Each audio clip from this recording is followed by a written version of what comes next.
Lawful. The setting: an attic bedroom, exposed overhead beams and wall studs.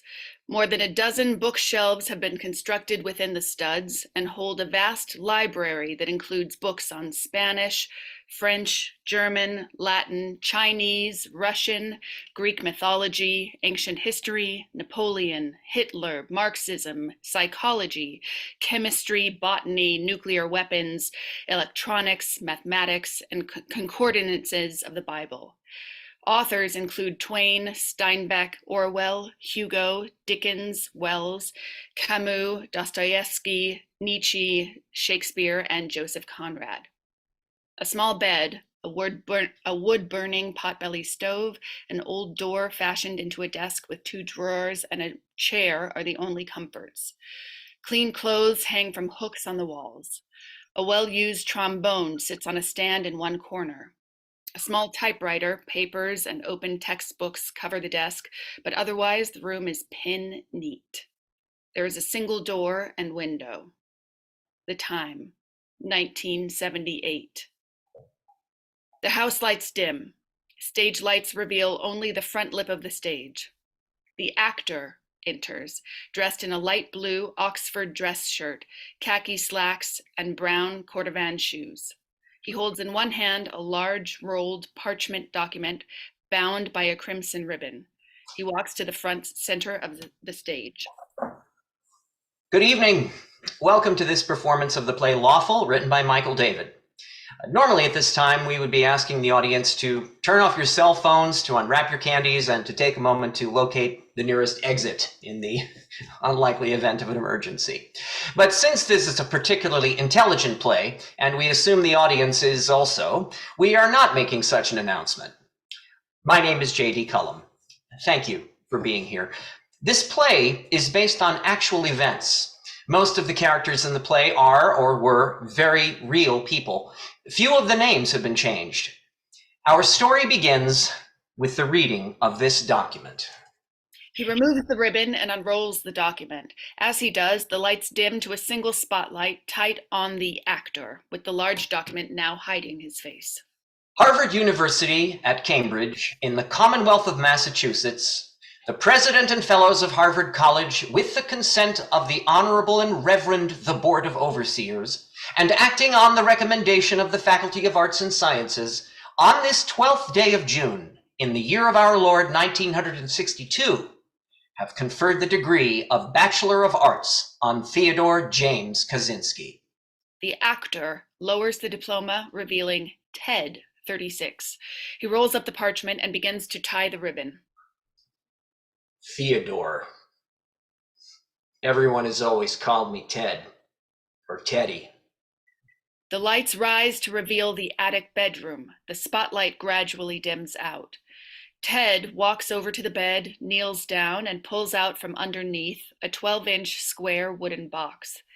He sets it on the bed and removes the lid. During the following, Ted places his diploma inside the box. 20 years ago, in September 1958, I entered Harvard University as a freshman. I was 16 years old. I was 16 on my first day at Harvard because when I was in 5th grade, my school guidance counselor, Miss Vivian Frack, gave me an IQ test. I scored 167. Einstein was 160. Ted replaces the lid on the wooden box, kneels, and returns the box to the same position under the bed. He stands. Miss Frack, upon learning of my score, couldn't wait to share the news with my parents. Turk and Wanda Kaczynski, 127 Carpenter Street, Chicago. Polish Catholics. Miss Frack pretended not to smell the unrelenting stench of the stockyards just a few blocks away. Mr. and Mrs. Kaczynski, I have always believed Ted to be exceptional, and now this test proves it. A score of 167 is considered to be at the level of genius. My father will speak first. He's a big man, working class, but highly self-educated. He works in the family business, Kaczynski Sausages, since 1927. We've always known that Teddy is smart, from early on, but he's never done well on tests. Mr. Kaczynski, Based on these results, I feel strongly, and the school administration agrees, that Ted should skip the 6th and go directly into the 7th grade. My mother is mortified that father has divulged my not-so-spectacular test history and quickly jumps in to offer up faults less academic. To be honest, Miss Frack, this is not why we thought you wanted to talk to us. I thought you were going to tell us about some trouble he'd gotten into, boy stuff, nothing serious. Teddy, he's a good kid. Or maybe something to do with his girl, Darlene something? Are you not listening, Mother? She's saying I'm a genius. Are you not listening, Wanda? She's saying our Teddy is a genius. And you think, Miss Freck, that having Teddy skip a grade will help him be even smarter? Ted needs to be challenged. Advancing him next year to the 7th grade will likely give him the boost he needs. Frankly, I think that if Ted puts his mind to it, he can be whatever he wants to be. His future is unlimited. My parents remind me of this meeting with Miss Frack many times during the subsequent years, usually after I've somehow disappointed them. And they always end with her prophetic last words as if she had read them from stone tablets. His future is unlimited. So, I enter 7th grade with the label of child prodigy.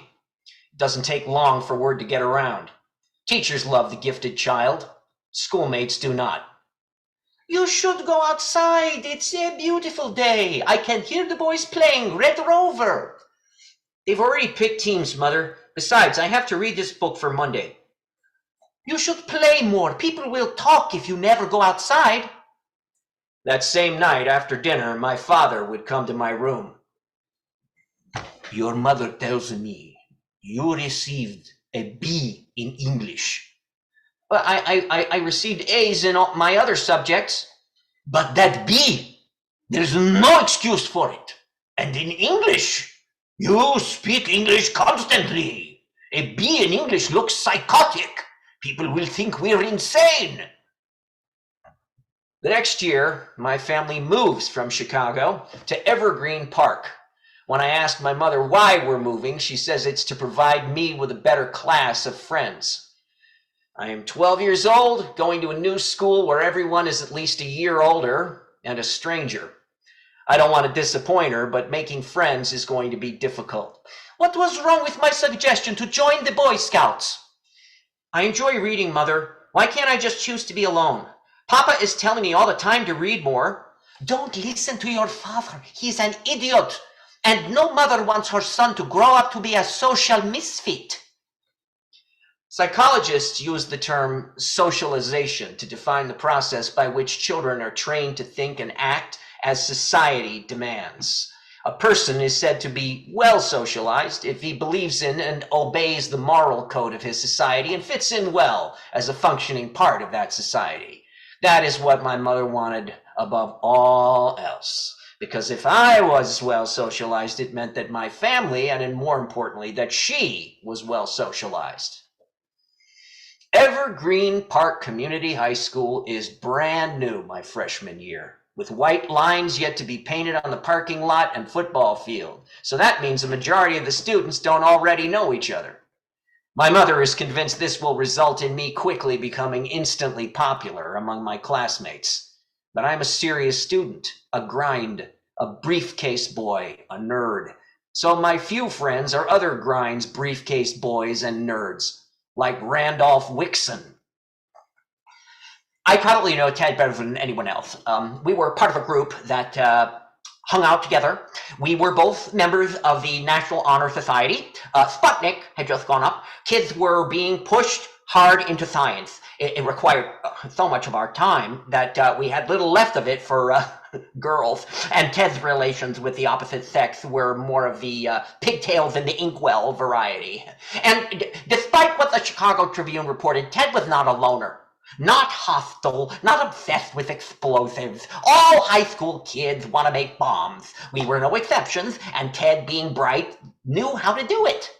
Others badgered him, demanding that he show them how. Ted, anxious to please, told one boy how to do it. So the boy made a bomb. The Tribune article said that the bomb broke windows in the chemistry lab, but that was ridiculous. I was standing 6 feet away and wasn't hurt. The principal called the boy in, who explained that Ted had told him how to make this small bomb, but the boy clearly didn't follow Ted's instructions, or the results wouldn't have been so pitiful. Ted was suspended for a day, but it was no big deal. The principal knew that Ted couldn't be responsible for what the other kid did, and Ted said his parents' reaction was not what he expected. My son, the rocket scientist! And this boy who built the bomb, should we have him to dinner? At the end of my sophomore year, it is again recommended that I skip a grade and start the following school year as a 15-year-old senior. This excites everyone except for my band teacher, Mr. Oberon. Mr. Kaczynski, please do not allow Ted to skip another grade level. High school is more than just an educational experience. It is an opportunity to develop social maturity as well. But don't college admissions look favorably on applicants that graduate at such a young age? Some will, yes. And you've said yourself that Ted needs to be challenged more than he is now. Academically, yes. The kid's a genius. On that we agree, but... And no one is going to hold him back. You got it? And so begins my senior year. I join the chess, biology, German, and mathematics clubs. I collect coins, I read ravenously and wildly. I explore the music of Bach, Vivaldi, and Wagner, Gabrieli, Berlioz, and I am awarded a scholarship to Harvard University, which prompts another pleading by Mr. Oberon. Please, Mr. Kaczynski, if I may speak frankly, Ted's too young, too immature, and Harvard too impersonal. He could easily fall between the cracks. You expect my son to refuse a full scholarship to Harvard? If that is so, Mr. Oberon, I question your motives and the sincerity of your concern for Ted's future. He will be attending Harvard in the fall, majoring in mathematics. Ted picks up the trombone from its stand.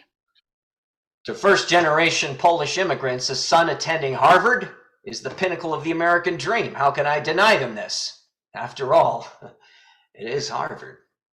I welcome the challenge. I'm sure to meet many university intellectuals who constitute the most highly socialized segment of our society and also the most leftist segment.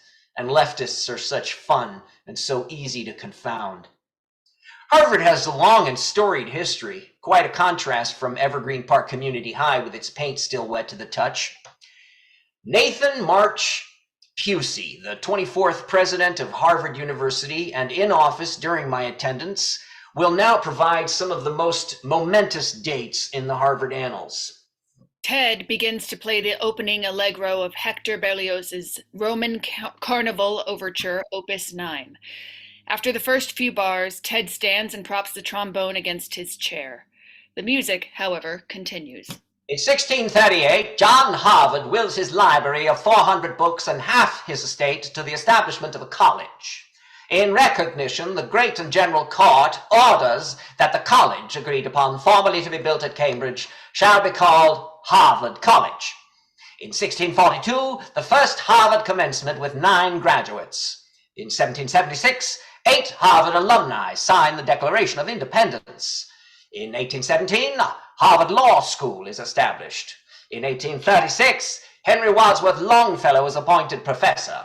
In 1879, the Harvard Annex, later known as Radcliffe College, opens with 27 female students.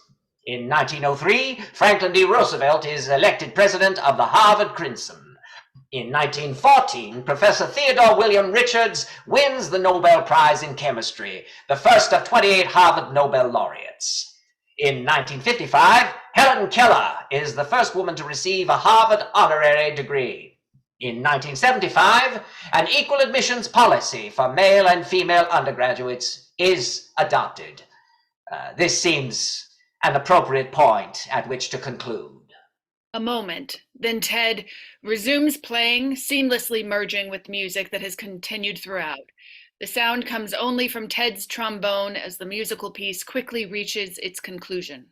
In 1850, A Harvard professor, John White Webster, kills his medical school colleague, Dr. George Parkman, because he owed Parkman money and couldn't pay it back. A janitor finds parts of Parkman's body cemented behind a brick vault below Webster's laboratory. Investigators later find other body parts strewn around the lab. In 1906, Harvard dropout Harry Kendall Thaw shoots and kills America's most famous architect, Stanford White, at the old Madison Square Garden. Thaw was incensed that his wife had slept with White. In 1958, a 16-year-old freshman moves in here, the attic bedroom at number 8 Prescott Street in Cambridge, a 3-story Victorian frame house just outside Harvard Yard. It is the ideal habitat for serious study. No Turk and Wanda, no David, no distractions. David is my brother, baby brother, 7 years younger. He is very popular. 15 other boys live in this house. Some in single rooms, such as me, and some doubling up, but all freshmen and all handpicked by F. Skiddy von Stade Jr., Harvard's Dean of Freshmen.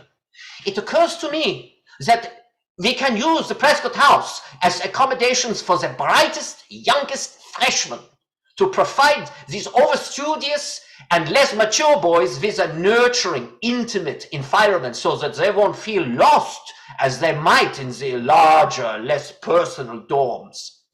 Terrific idea, Skiddy. A boarding house for briefcase boys, a nest for nerds, a ghetto for grinds.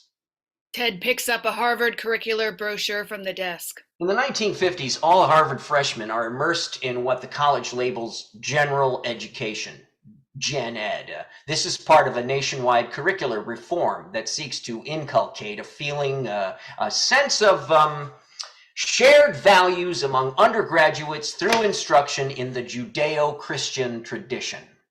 Required Gen Ed courses focus on science, English composition, Western literature, languages, psychology, philosophy, history, and humanities. Freshmen are also required to participate in sports, so I take up swimming, then wrestling, and I also join the Harvard band, in which I continue to play trombone. Another requirement of all freshmen is a medical examination by a Harvard Health Services doctor. My examination is conducted by a Dr. Stanley.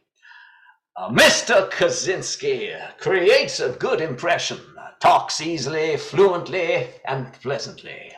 Likes people, gets along well with them. Attractive, relaxed, appropriate maturity for his age. Exceedingly stable, well integrated, and feels secure within himself. Appears to easily adapt, shows signs of great potential and achievements. I shouldn't know what Dr. Stanley writes about me, but another Prescott House freshman snatches a stack of file folders that Dr. Stanley absent-mindedly leaves behind in Annenberg Hall. The folders contain the medical examination of every freshman in Prescott, and each one is exactly the same. Exceedingly stable, well integrated, and feels secure within himself. Appears to easily adapt, shows signs of great potential. The exam records are returned to Annenberg Hall the following day, their contents never made known to anyone outside Prescott House. Dr. Stanley clearly has his own reasons for not announcing their disappearance and the embarrassment that a potential search and discovery might yield. As for the freshmen at Prescott, it's just further proof that Harvard doesn't see us as individuals, but rather as generic heads of mush, yet to be indoctrinated into the cult of academic automatons. You must certainly be aware that university intellectuals, be it student or professor, like to fancy themselves as independent thinkers, and yet are the most over-socialized, the most conformist, the tamest and most domesticated, the most pampered, dependent, and spineless group in America today. And as a result, their impulse to rebel is particularly strong. But because they are incapable of independent thought, real rebellion is impossible for them. So the rebellious impulses are steered toward the standard stereotypical targets: racism, colonialism, women's issues, gay rights, etc. Young people who are not college students learn through the media or through personal contact of these social justice issues for which students rebel, and they imitate the students. And thus a youth culture develops in which there is a stereotyped mode of rebellion that spreads through the imitation of peers, just as hairstyles, clothing styles, and other fads spread through imitation. I can see I've lost some of you. I mustn't go too quickly.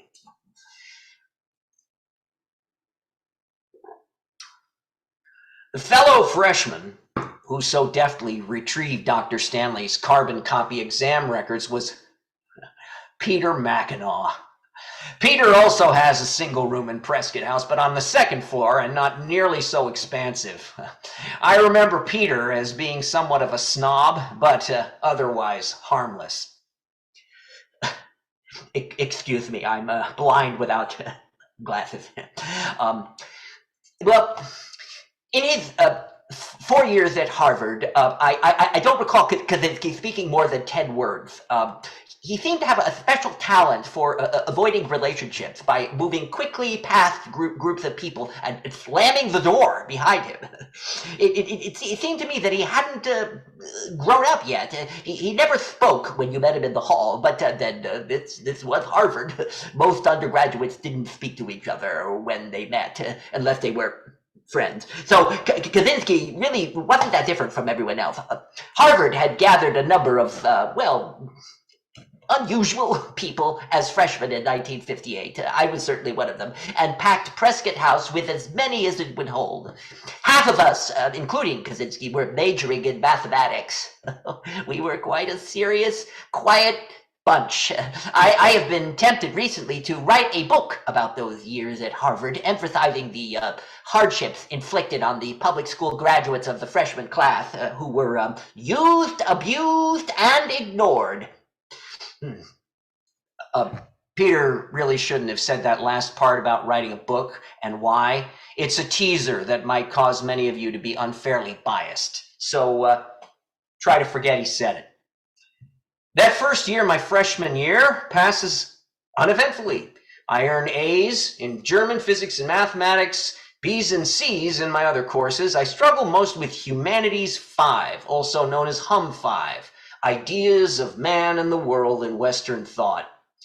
In Hum 5, we read Freud's The Future of an Illusion, Sartre's Being and Nothingness, and Camus' The Myth of Sisyphus. Fairly bleak stuff, but I wouldn't try to make too much of that. Truth is relative. The Gen Ed courses in social science quickly introduce us to the relativity of morals and the irrationality of religion. To establish that ethical standards are merely expressions of Western cultural mores, we read anthropologists such as Mead, Westermark, Sumner, and Benedict. I return home for Thanksgiving, but not for Christmas, or any holiday after that. On my 17th birthday, I receive a telegram that there's a package waiting for me at the Western Union office across town. It's from my parents. But as they are aware, I don't yet have a driver's license. I never learned what the package contains. Probably a sweater. In the fall of 1959, Harvard sophomores enrolled in the course Introduction to Social Psychology, and they receive a curious invitation. Would you be willing to contribute to the solution of certain psychological problems, part of an ongoing program of research in the development of personality, by serving as a subject in a series of experiments or taking a number of tests, on average about 2 hours a week, at the current college rate of $15 per hour? $30 for answering some questions, 2 hours a week, was not money dismissed easily in 1959. But the sophomores at Prescott House have no more information about the experiments other than an anonymous campus P.O. box at the bottom of the invitation for returning the consent form. Many of the boys assume the tests might be Harvard's response to the work of Alfred Kinsey at Indiana University. The Kinsey reports have been the subject of much debate on campus, and it's typical of Harvard to muscle in on some of that controversial limelight. Many of the boys fantasize being part of such a sexual study might enable them to bed a stable of female research participants. Keith Martin, a fellow sophomore, is typical. Ted, they're not going to pay us $15 an hour just to sit there to be interviewed. Kinsey didn't even pay his initial volunteers. Of course, they didn't know in the beginning what they were getting themselves into. And that's just it, Keith. I would like to know more before I sign up. Who wants to know? You sign up, go a few times, don't like it, tell them you want out. Take your money and go. Really, Ted, sometimes you overthink things. And who knows, maybe you'll find out why you're such a freem. Every boy in Prescott House signs up for the study, including me, after much internal debate. And about 50 or so other sophomores as well. Each of us is given a battery of psychological tests, sometimes as a group, but most often individually. Not surprisingly, the first of these tests is the TAT, the Thematic Apperception Test, developed by Dr. Henry Murray, head of Harvard's Department of Social Relations and author of the groundbreaking study Explorations in Personality. There isn't a psych student in the country in 1959 who doesn't know the name of Henry A. Murray. We are seeking to enlist students who are at the extreme of avowed alienation, lack of identity, pessimism, etc., as well as those at the opposite extreme, reporting nearly optimal physical, mental, and social well-being. These studies are the foundation of my, creation of humanistic psychology, a discipline dedicated to— Stop this at once! This will not stand. I will not allow you to again take full credit, even here, for work you know to be a collaboration. Explorations in psychology, the TAT, humanistic psychology, all work that we have built together. My contribution is equal to yours. I refuse to be erased from history. Are you quite finished, Christiana, or do you have further outburst? I am discussing the multiform assessment experiments for which you were merely an assistant. When I require the contribution of a lay psychoanalyst, the very definition of which establishes that you lack any medical degree, I will request it. Is that clear, Miss Morgan? Henry. The initial pre-screening, testing on roughly 70 applicants, is to find a handful of baseline average individuals, as well as those representing those extremes I mentioned earlier. Yes, the initial pre-screen testing on roughly 70 applicants is to find a handful of baseline average individuals, as well as those representing the extremes I mentioned earlier. Some highly alienated students and others exceptionally well-adjusted. I would say 20 or so students in total. To achieve the desired results, the pre-screening phase is critical. The Thematic Apperception Test, the TAT, uses a series of provocative yet ambiguous pictures about which the subject, in this case me, is to tell a story. I am asked to tell as dramatic a story as I can for each picture presented.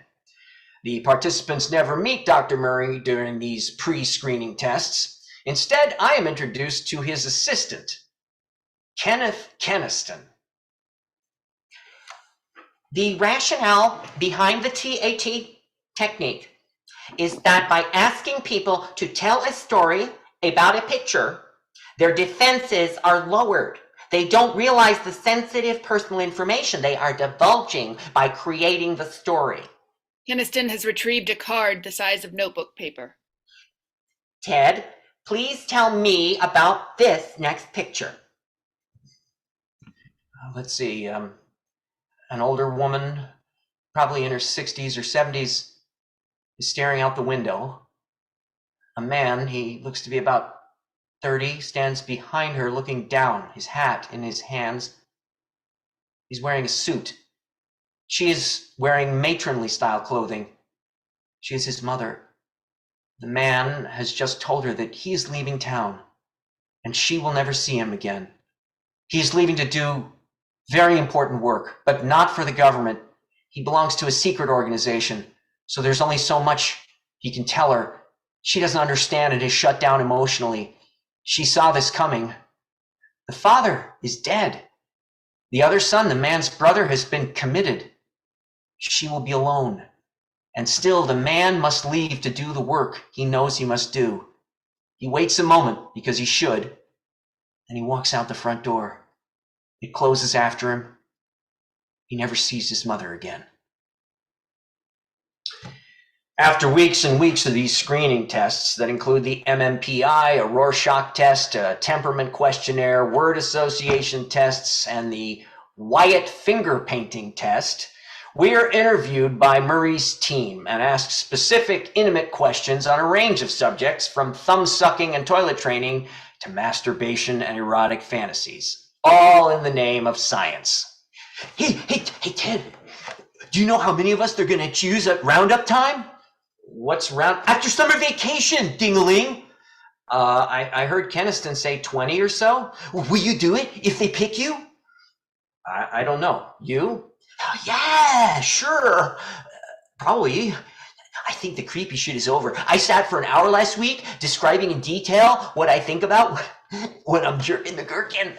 And I got Prof. Morgan doing the questioning, who we know is so choice for a friggin' grandmother, and I'm getting cranked as I'm telling her all this sexual shit. I think she was too.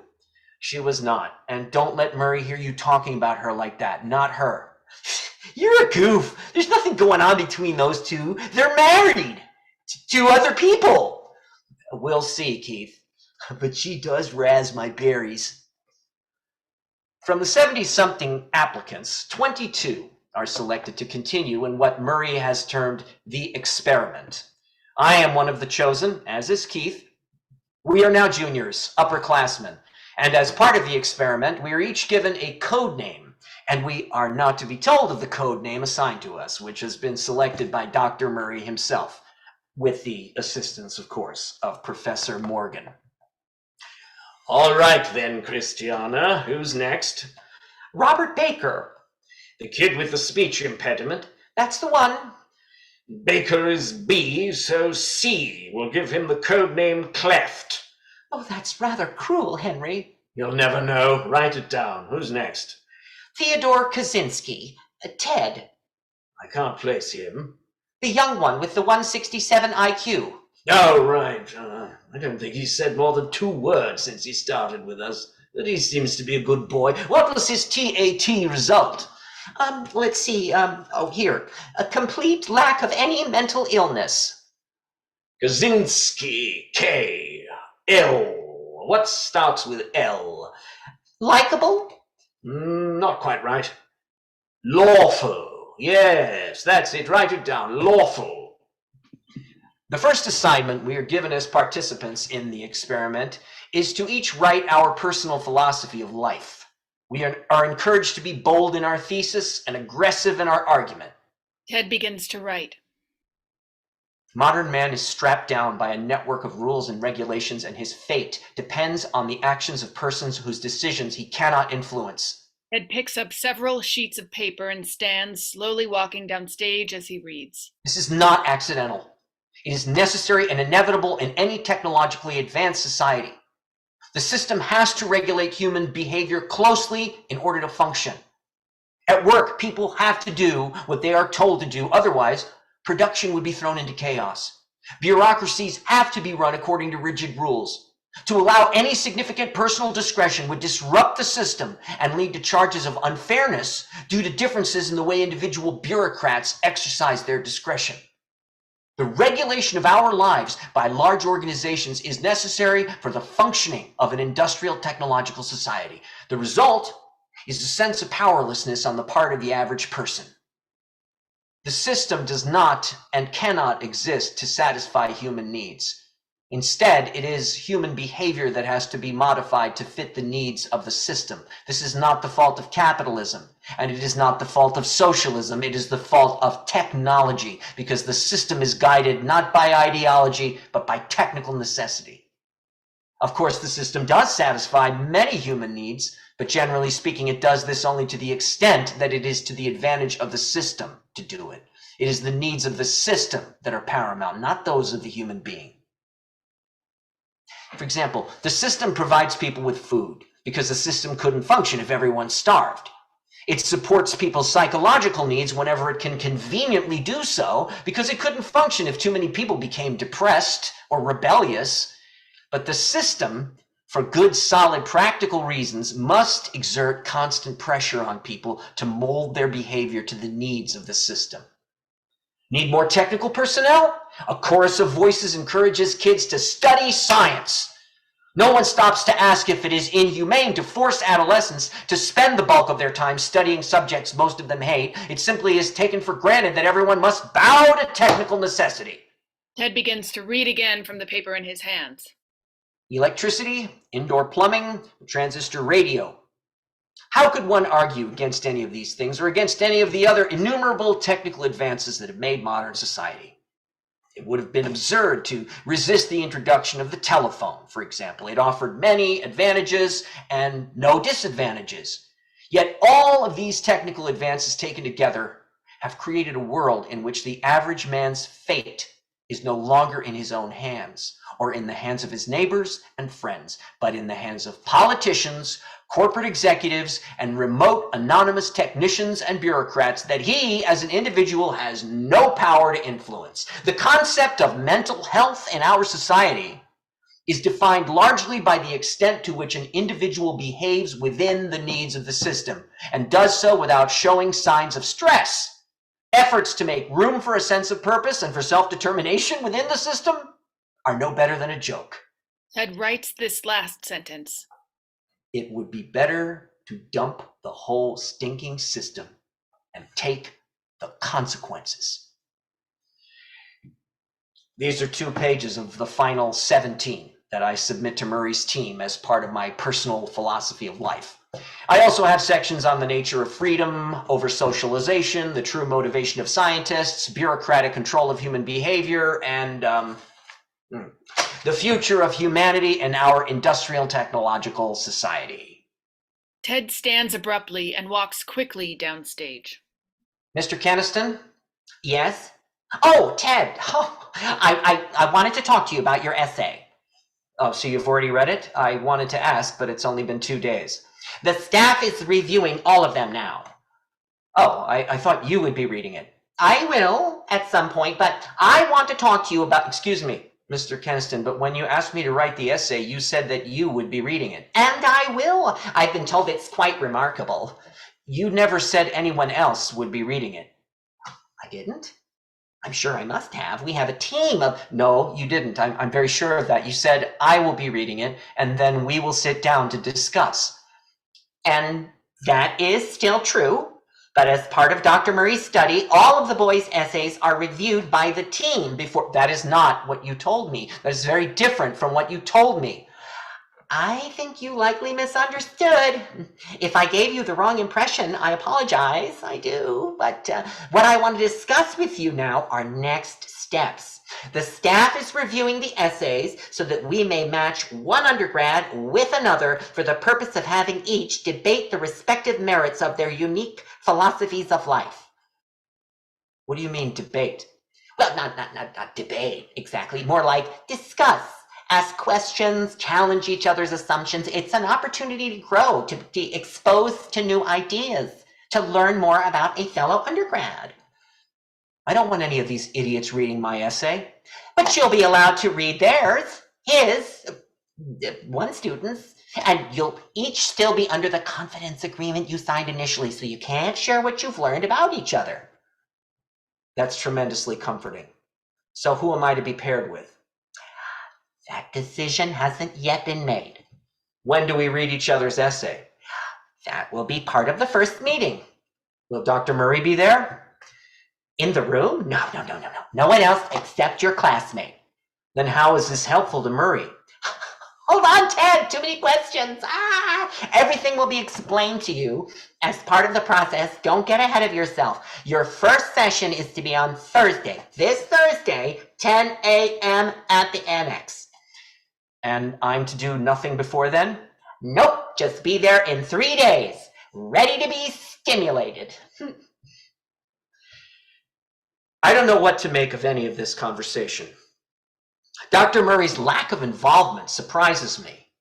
Based on everything I know, Dr. Murray's history and his experiences, it seems to me that he'll want to be a witness to this phase of the experiment. In 1943, Henry A. Murray received a commission as a captain in the OSS, the Office of Strategic Services, a precursor to today's CIA. During the war, the OSS established a psychological division headed by General Wild Bill Donovan and employed 18 psychologists from a number of universities for a variety of services, including propaganda planning, monitoring civilian morale, analyzing foreign publications, and collecting clandestine intelligence. Murray was brought in to help devise procedures for evaluating trainees being prepared as saboteurs, spies, or propagandists. Oh, and much more. I established an assessment system that tested the recruit's ability to stand up under pressure, to be a leader, to hold liquor, to lie skillfully, and to read a person's character by the nature of his clothing. Another of these tests was to determine how well applicants withstood interrogations. And of course, I advise psychologists in all the military branches how to administer the TAT to recruits. Wild Bill himself came to me for a psychological study of Hitler and the Third Reich. I must say it greatly pleased the brass. What is required is a profound conversion of Germany's attitude. Germany started the war in Europe because it is mentally ill. After the war, it will be psychology's job to heal it. We must realize that we are dealing with a nation suffering from a paranoid trend. Delusions of grandeur, delusions of persecution, profound hatred of strong opponents and contempt of weak opponents, arrogance, suspiciousness, and envy. All of which has been built up as a reaction to an age-old inferiority complex and a desire to be appreciated. Paranoids cannot be treated successfully if they are not impressed, consciously or unconsciously, in the ability, knowledge, wisdom, or perhaps mere magnetic force of the physician.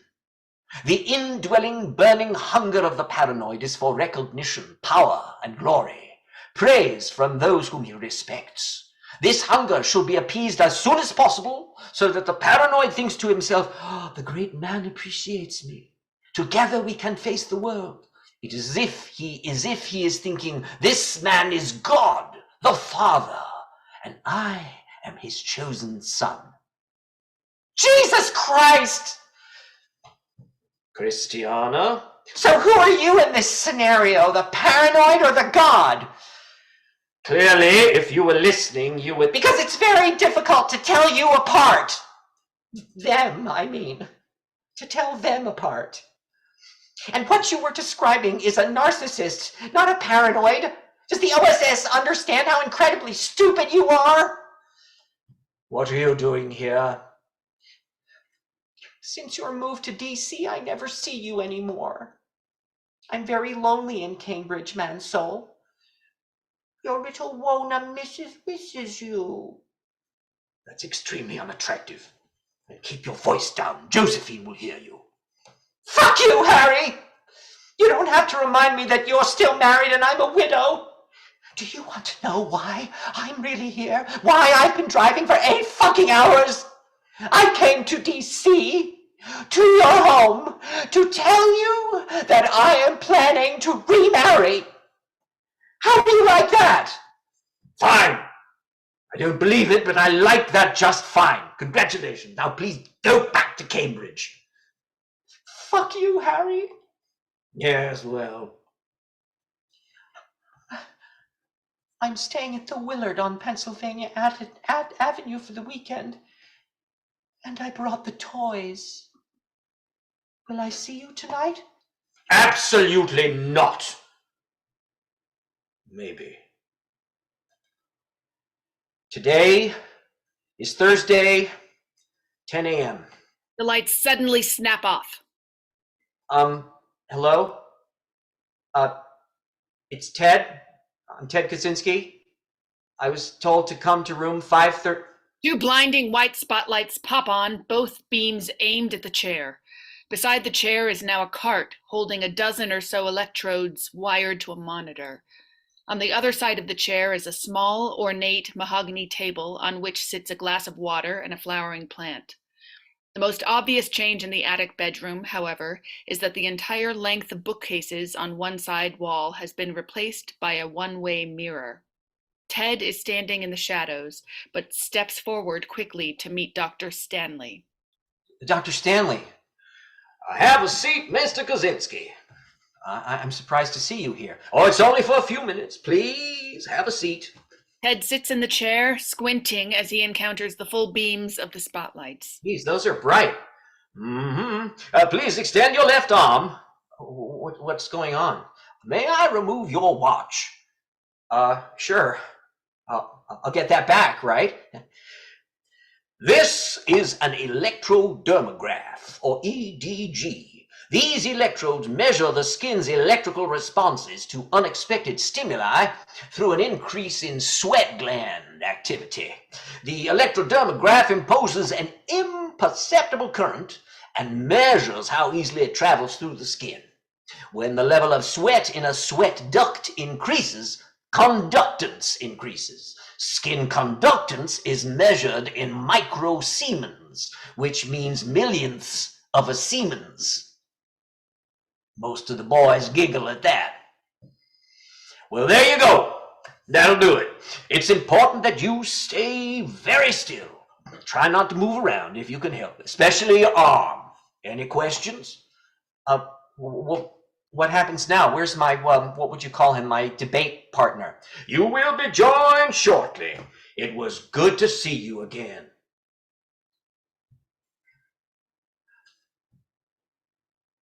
Hello? Hiya, Ted. Don't get up. I wasn't planning on it. Who are you? I'm going to have a seat, if that's okay. Dr. Murray sent me here to talk to you about your essay. That doesn't tell me who you are. Oh, my name's Arthur. I like your shoes. My what? Your shoes. I like them a lot. I was told I would be speaking to another upperclassman, a peer. Oh, I don't know anything about that. No, wait. I was told to be here for the purpose of debating my philosophy of life essay with a fellow junior. Nothing was said about bright lights or being hooked up to electrodes or talking to someone I've never seen before. Do you attend Harvard? I just graduated law school. SJD, Doctor of Juris. I know what SJD stands for. You're what, 18? Young for a junior. Congratulations. It's very impressive. I'm also impressed by your essay. You have a sharp mind. It's clear from your writing that... What's behind the mirror, Arthur? All right, Ted. I'm not going to play games with you. You're too clever for that. Here's what's happening. I don't know if there's anybody behind the mirror. There could be, but I can't tell you somebody is back there now with any certainty. I can tell you that there will be at some point during our conversations people standing there observing. Maybe Keniston, maybe Dr. Murray, maybe other staff. That's the whole point of the mirror. Observation. And you are also being filmed with a movie camera. That was happening from the moment you entered the room. That's what the bright lights are for. And the EDG, did Dr. Stanley explain the electrodes to you, is for monitoring your physical reactions as we talk. Because that's all we're going to do, talk about your essay. The purpose is to see how young men respond when discussing their most personal values and beliefs. Excitement, passion, depression, aggression. I expect that you and I will get to know each other quite well over the next several weeks. I'm looking forward to it. And the plant? The what? The house plant. How does it figure in? I don't really know. I can remove it if you prefer. It can stay. I have nothing against plants. House plants. There you go. We haven't even yet begun, and I've already learned something about you. In addition to what is in my essay. Yes, let's talk about that. Is that okay with you if we discuss your essay? You can speak to me as if addressing an adult, Arthur. I should be able to keep up. You're a mathematics major. What is it you like about mathematics? Everything is black and white. There are no gray areas. Have you always wanted to be a mathematician? Ever since I can remember. Any hobbies? No. I play the trombone occasionally. Yes, I've read the complaints. Complaints? From your housemates. Suck 'em, right? In your essay, you rattle off words such as industrial revolution and technological society like a line cook flipping flapjacks. How much study have you actually done on the issues inherent in an industrial technological system? Substantial. My arguments are well reasoned. I should think they would be. I mean, surely you don't believe that you're the first person who ever worked out such ideas. I was impressed by how woefully ignorant you appear to be of the long Luddistic strain in Western thought, going back at least to William Blake and Mary Shelley. And not once do you cite any of the great modern critics of technology, such as Louis Mumford, Jacques Ellul, Paul Goodman, Max Weber, E.F. Schumacher, or Rachel Carson. I'm quite familiar with some of those writers, and I never quoted directly from any of them, so I found no need to footnote them. I'm not accusing you of plagiarism. Not yet. Just lazy thinking. Here's a sentence I found interesting. In all essential respects, most leftists of the over-socialized type want to make the black man conform to white middle-class ideals. Well, the leftist wants society to solve everyone's problems for them, satisfy everyone's needs for them, take care of them. Leftists are not the sort of person who have an inner sense of confidence in their ability to solve their own problems and satisfy their own needs. The leftist is antagonistic to the concept of competition because deep inside, he feels like a loser. In all essential respects, most leftists of the over-socialized type want to make the black man conform to white middle-class ideals. This one sentence contains 3 qualifying sentiments: essential, most, and over-socialized. So in reality, the essence of the sentence reads, those who behave in the way that I've just defined behave this way. You do the same with the phrase generally speaking. It's peppered throughout your essay so that if challenged, you always have some wiggle room to equivocate. It's clear to me that you actually have no convictions, but instead rather enjoy presenting the inflammatory ideas of better, more critical thinkers than yourself and calling them your own. You may have fooled your public educators into advancing you past grades 6 and 11 with unwarranted abandon, but you're not fooling me. Are you aware of my IQ? Yes. Are you aware of mine? The lights suddenly snap off, then 2 seconds later snap on again. We covered that on Thursday. I thought of a few more questions over the weekend. That's funny, Arthur, because I thought of a few questions of my own. And one of those, and then I have a few additional questions based simply on the fact that you're here. What do you mean? You returned. I told you we would meet again today, and here you are. Why did you come back? I signed an agreement. A piece of paper. Do you think that if you didn't return, you would be expelled? No. Placed on probation? No. Imprisoned? No. Then why are you here? Given some time to reflect on Thursday's session, did you discover that you enjoyed our time together defending your essay? I wouldn't use that word enjoy. Then you found the challenge invigorating. That's not uncommon. Many of the boys do.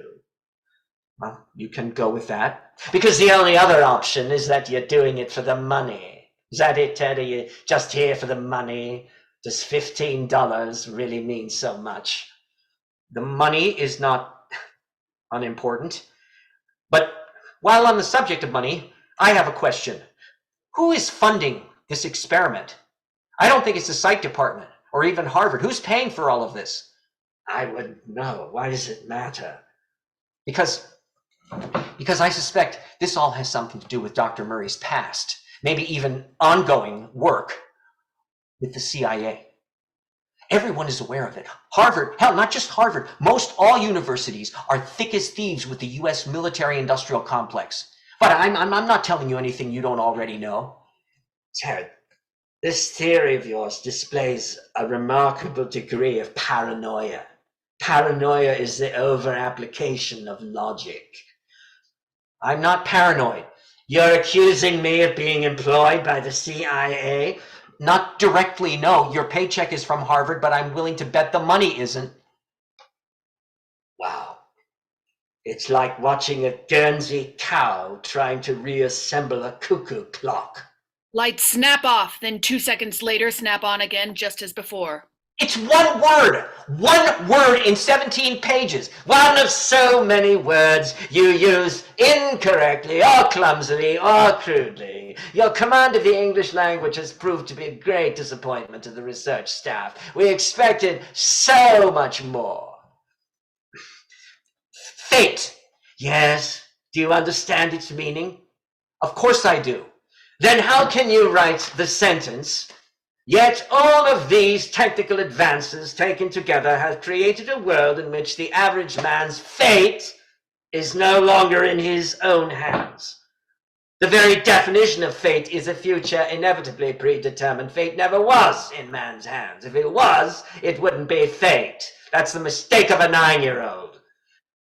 All right. Obviously, the word you meant to use was future. The average man's future is no longer in his own hands. Okay, I see that now. I must have been confused. Here's another one. Lights snap off, then on. Just give me a minute. I've been getting these headaches. Have you seen a doctor? You should see a doctor. They eventually go away. Could be migraines. It's not. Just give me a minute. How is your sleep? Do you remember your dreams?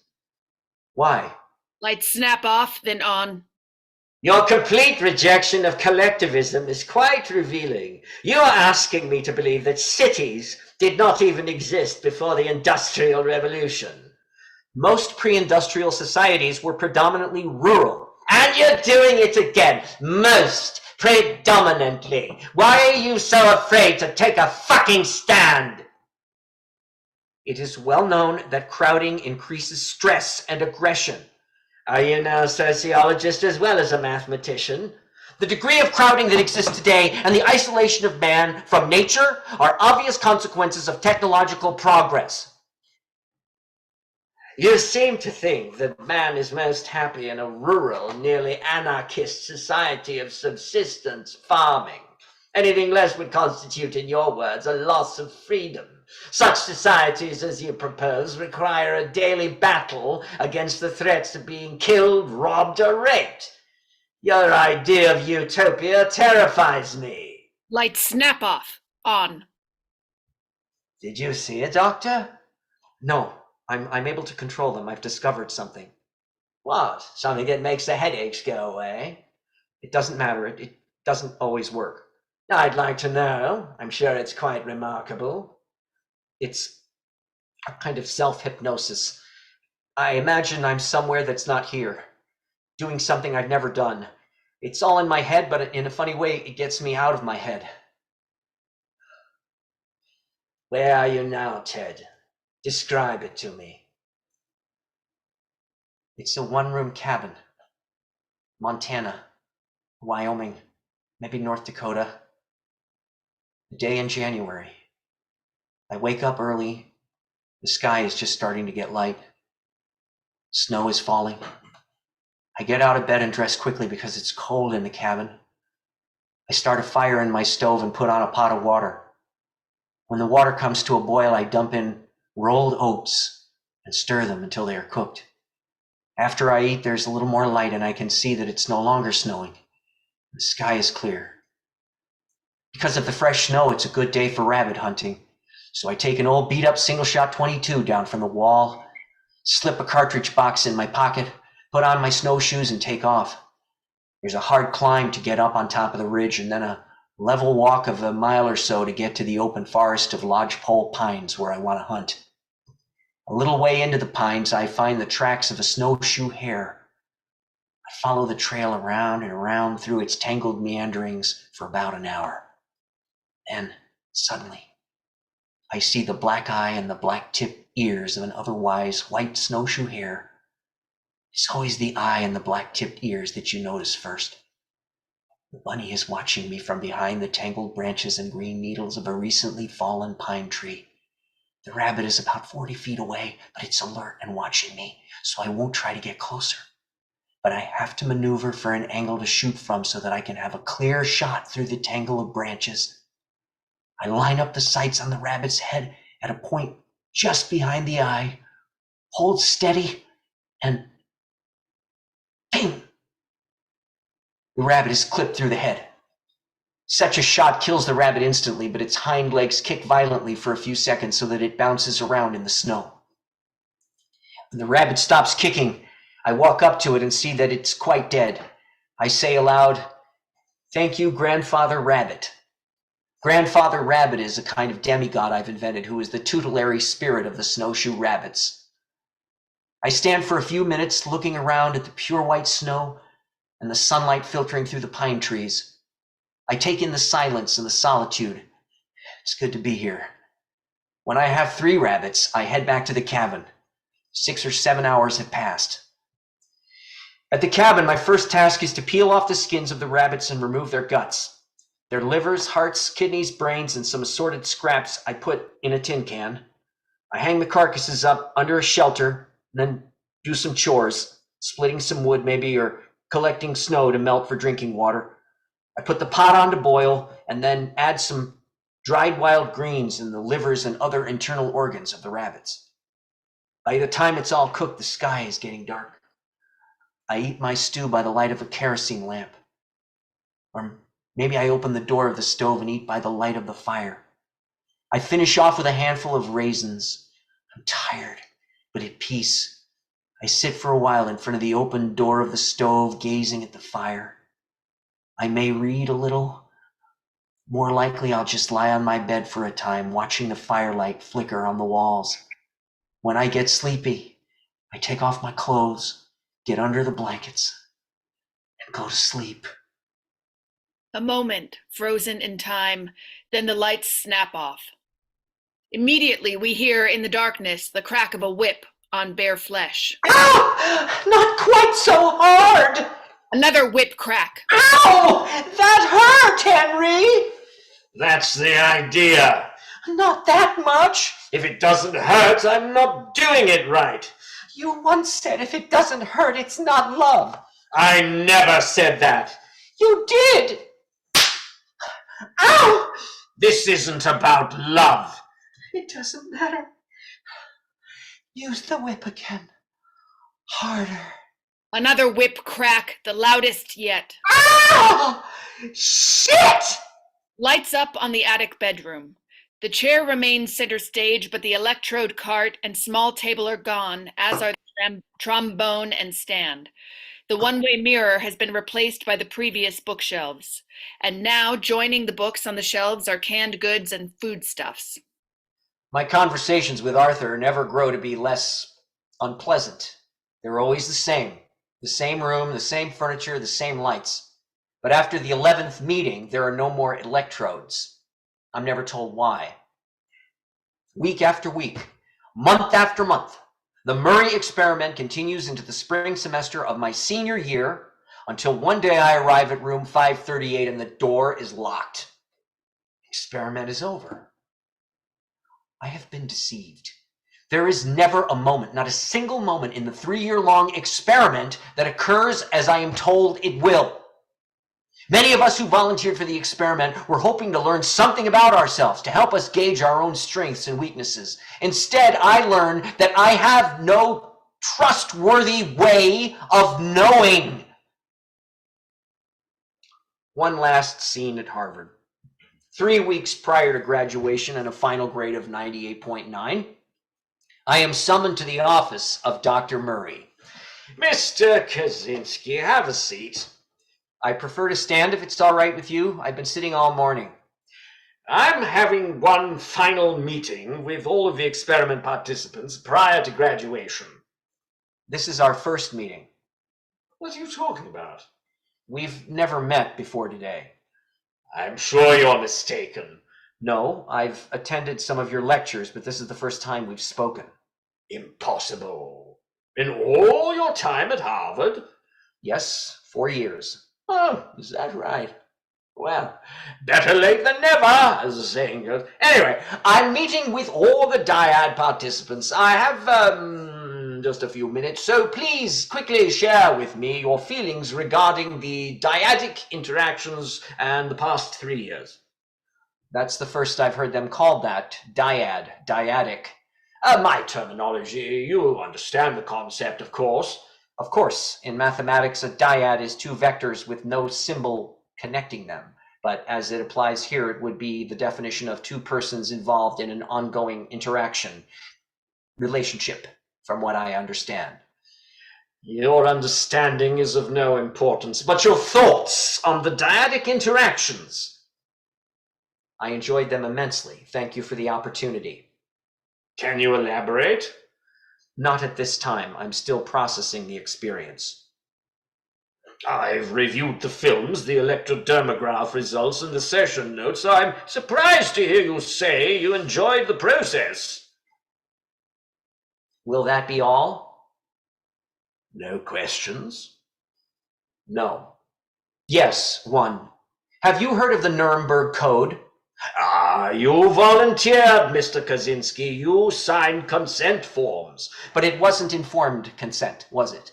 That's what the Nuremberg Code requires. There should be made known to the human subject the nature, duration, and purpose of the experiment, the method and means by which it is to be conducted, all inconveniences and hazard. I'm familiar with the Nuremberg Code, Mr. Kaczynski. Well, see, that's surprising. You could have ended the experiment at any time. No one forced you to participate other than yourself. Can you tell me its purpose? What? The dyad? To acquire knowledge that will lead to improving human personality development. I see. You don't know its purpose. In the country of the blind, Mr. Kaczynski, the one-eyed man is king. Wells. I sat down last week to tally up the hours, just mine. Would nearly 500 all in surprise you? I would say that is conservative. A tidy nest egg for you. But I hope you don't feel that those hours, even aside from the money, are a waste.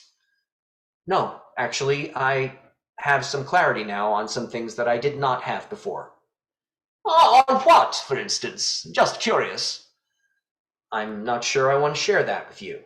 Oh, then don't. It doesn't matter. I've been reading Thomas Carlyle's The French Revolution. It was my interactions with Arthur that prompted me to do so. Carlyle's work has opened my eyes to the fact that in a time of revolution, the usual rules don't apply. People behave differently. How so? There is a tendency to assume that because a revolution involves a much greater change than reform does, it is more difficult to bring about than reform. Actually, under certain circumstances, revolution is much easier than reform. The reason is that a revolutionary movement can inspire an intensity of commitment that a reform movement cannot. Reform is always restrained by the fear of painful consequences if changes go too far. But once a revolutionary fever has taken hold of a society, people are willing to undergo unlimited hardships for the sake of their revolution. This was clearly evident in the French Revolution. And the Russian Revolution as well, is what you're also going to say? What is it you feel is in such need of a revolution? Why do you ask that? I want to know. But I thought you watched the films, reviewed the session notes. I did. I reviewed everything. I don't believe you. The technophiles are taking us all on an utterly reckless ride into the unknown. Many people understand something of what technological progress is doing to us, yet take a passive attitude because they think it is inevitable. But I don't think it is inevitable. I think it can be stopped. Stopped, Mr. Kaczynski, or reversed? Technological progress marches in only one direction, Dr. Murray. It can never be reversed. Once a technical innovation has been introduced, people usually become dependent on it, so that they can never again do without it, unless it is replaced by some still more advanced innovation. Technology repeatedly forces freedom to take a step back, but technology can never take a step back, short of the overthrow of the whole technological system. An interesting hypothesis, Mr. Kaczynski, but it will require someone far more intelligent than yourself to find a way to prove it. When I was a little kid, my father told me of a trick for catching monkeys that he had read about. You take a glass bottle, the neck of which is narrow enough so that a monkey's clenched fist will not pass through it, but wide enough so that a monkey can squeeze his hand into the open bottle. You put a piece of bait, say peanut, into the bottle. A monkey reaches into the bottle, clutches the peanut in his little fist, and then finds he can't pull his hand out of the bottle. He's too greedy to let go of the peanut, so you can just walk over and pick him up. And so, because the monkey refuses to accept the loss of the peanut, he loses everything. Goodbye, Doctor. Ted walks over to the wall holding clothes on hooks. He begins to remove a gray hooded sweatshirt, but then stops. He stands, facing the sweatshirt for a long moment, then finally removes it and turns to the audience, holding the sweatshirt in both hands. Henry Murray left Harvard the same year Ted Kaczynski graduated. The official story was that Murray retired, but it was common knowledge among students and faculty that he was addicted to amphetamines and acid, previously introduced to him by a new professor in his department, Timothy Leary. Dr. Murray's affair with Christiana Morgan continued 5 more years until her death by suspicious circumstances. He was the primary suspect, but nothing ever came of it. Likewise, nothing ever came of Murray's experiment. No research published, no results made public.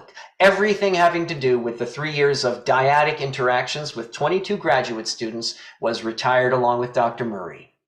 Vanished, as if it never happened. There have been criminologists, historians, biographers, and others who have suggested that Harvard created the Unabomber.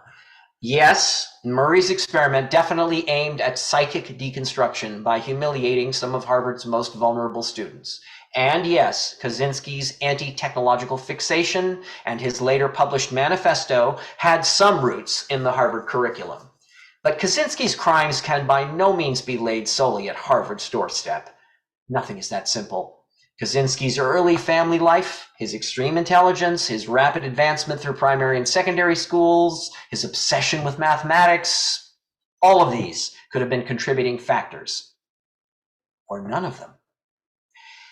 After Harvard, Kaczynski earned a PhD in mathematics from the University of Michigan.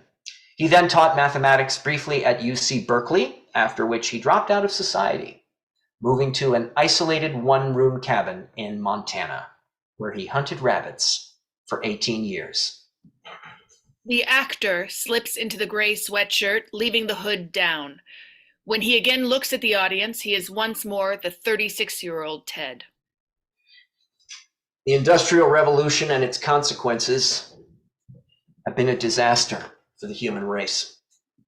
The continued development of technology will advance toward its logical conclusion, which is complete control over everything on Earth, including human beings and all other important organisms.